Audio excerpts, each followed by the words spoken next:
The Italian city of Otranto, a place where the scent of morning incense usually filled the air. But on this day, the air smelled of iron, salt, blood, and burning stone.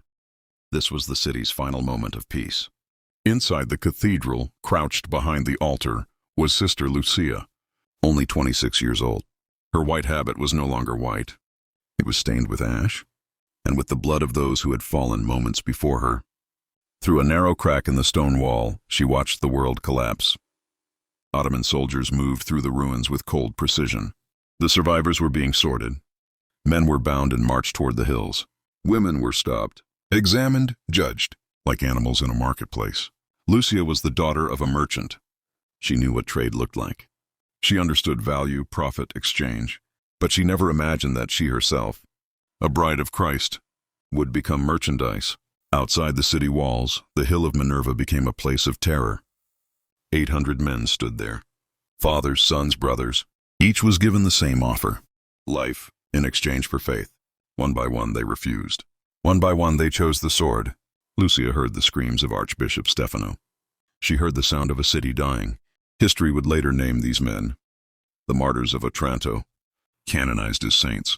But while the men found peace in death, the nightmare for the women had only begun. The men were executed.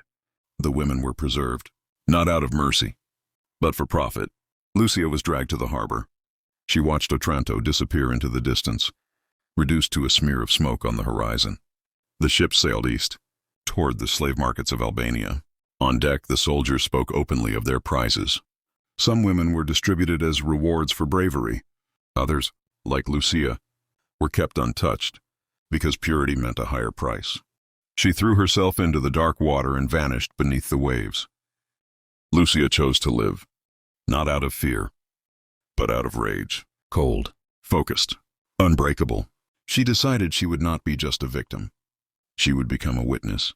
She memorized every name, every face, every act of cruelty.